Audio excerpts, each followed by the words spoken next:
दोस्तों, आप सभी को ईद उल अधा की बेहद मुबारकबाद। हम और आप ईद के जश्न में डूबे हुए हैं और ईद के जश्न में बेहद बुरी खबरें जो हैं वो सामने आ रही हैं, जिसकी तस्वीर लोगों के सामने है कि कैसे देखते ही देखते 200 साल पुरानी मस्जिद जो है वो दिल्ली के अंदर ज़मींदोज़ हो जाती है और देखते ही देखते कई लोगों की मौत हो जाती है बकरीद के दिन पर, जिसकी तस्वीर लोगों के सामने है। चाहे देश हो विदेश हो, बकरीद के मौके पर कोहराम मचा देने वाली खबरें जो हैं वो सामने आई हैं। पर ये जो अचानक से आया हुआ अजाब कहिए या जो बुरी खबरें सामने आ रही हैं, इसके पीछे के कारण और पहलुओं को भी समझना ज़रूरी है। जहां आज ईद के मौके पर जब नमाज अदा करने के लिए ईदगाह पहुंचे तो देख करके बहुत अफसोस हुआ कि लोगों के पास ना तो खुतबा सुनने का समय है, ना ही लोगों के पास दुआ मांगने तक का वक्त रह गया है। यहाँ ईद की नमाज ख़त्म हुई और तुरंत लोग अपने घरों की तरफ भागना शुरू कर देते हैं। ना ही खुतबा सुना, ना ही उन्होंने दुआ मांगी। ये देख करके बेहद अफसोस हुआ कि आज के मौके पर भी लोगों में इतनी जल्दीबाजी थी और कौम के जो ये हालात हैं वो समझ में आ रहे हैं कि क्यों ऐसे होते जा रहे हैं।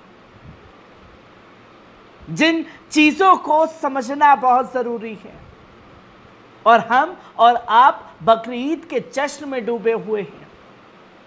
वहाँ सऊदी अरब में देखते ही देखते 16 से ज़्यादा हाजियों का इंतकाल हो जाता है हज के दौरान पर।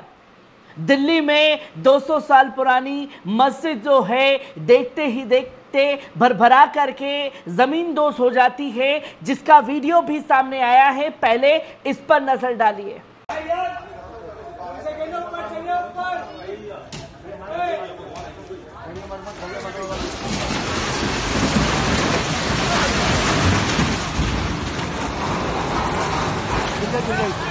तो दोस्तों, आपने देखा कि किस तरीके से ये तमाम चीज़ें जो हैं वो सामने आ रही हैं।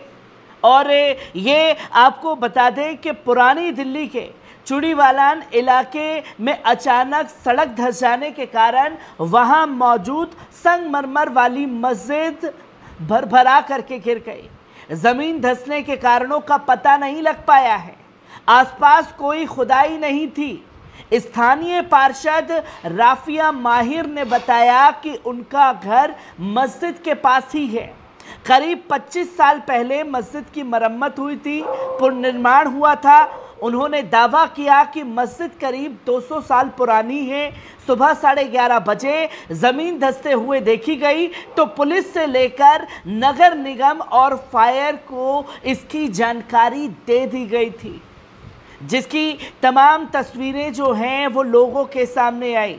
और अचानक से इतना बड़ा हादसा जो है वो दिल्ली में देखने को मिला। 200 साल पुरानी मस्जिद ज़मींदोज़ हो जाती है और इसी के साथ साथ एहतियातन आसपास के मकानों को खाली करा लिया गया था। मौके पर एमसीडी से लेकर पुलिस के कर्मी मौजूद थे।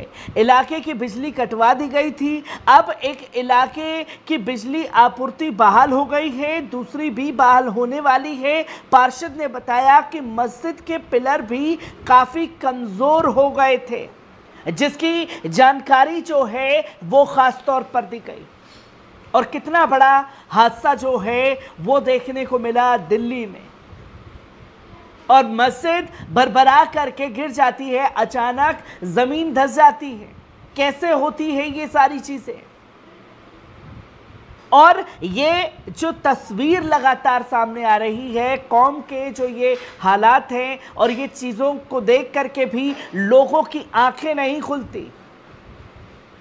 इस पहलू को समझना ज़्यादा ज़रूरी है जो चीज़ें लोगों के सामने आई हैं। वहीं आपको बता दें कि सऊदी अरब में भी बड़ा हादसा, बड़ा कोहराम देखने को मिला, जहां पूरी दुनिया बकरीद के त्यौहार मना रही है, लेकिन सऊदी अरब में इस त्यौहार पर मातम छा गया है। जहां इन दिनों मक्का में हज यात्रा चल रही है, लेकिन बकरीद पर सऊदी अरब में हज यात्रा के लिए गए 19 लोगों का इंतकाल हो गया है। वहीं 17 हज यात्री अभी भी लापता बताए जा रहे हैं। ये भी कहा जा रहा है कि मरने वालों की संख्या जो है बढ़ सकती है, क्योंकि लापता लोग अभी मिले नहीं हैं। ऐसे में कुछ अनहोनी की भी आशंकाएं जताई जा रही हैं। बताया जा रहा है कि जिन लोगों का इंतकाल हुआ है वो ज़्यादातर जॉर्डन के हज यात्री थे। इधर जॉर्डन की सरकार ने पहले तो इन मौतों के कारण नहीं बताया था, लेकिन अब इसकी वजह खुल करके लोगों के सामने रखती है और कहा कि सऊदी अरब में हीट स्ट्रोक के चलते इनकी मौत हुई है। लेकिन सऊदी अरब की तरफ से अभी तक ऑफिशियल स्टेटमेंट जो है वो नहीं दिया गया है। और बता दें कि पहले मरने वालों की संख्या 14 बताई गई थी, जो बढ़कर अब 19 हो चुकी है। जॉर्डन के विदेश मंत्रालय के प्रवक्ता सुफियान कुदहा ने एक बयान में साफ तौर पर कहा कि हमारे जो हज यात्री हैं उन्होंने घटना की जानकारी दी गई थी और न ही इसके कारण खुलासा किया गया था। लेकिन जॉर्डन के विदेश मंत्रालय ने एक दिन पहले बताया कि हज यात्रा के दौरान जॉर्डन के 6 नागरिकों की हीट स्ट्रोक से मौत हो गई थी, जिसके बाद इन मौतों की पुष्टि की गई और सऊदी अरब में लाखों की संख्या में हज यात्री मक्का हज के लिए जाते हैं। ईरान के रेड क्रिसेंट प्रमुख ने भी पीर हुसैन ने ये बयान दिया कि सऊदी अरब में अब तक ईरान के भी 5 लोगों का इंतकाल हो चुका है जो हज यात्रा पर गए हुए थे।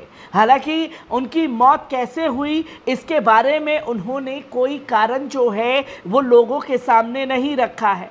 और सऊदी स्वास्थ्य मंत्रालय के प्रवक्ता मोहम्मद अल अब्दुल अली ने प्रेस वार्ता में ये साफ तौर पर बताया कि अकेले रविवार को ही तकरीबन 2760 से ज़्यादा हज यात्री लू और गर्मी से तनाव से परेशान हुए हैं।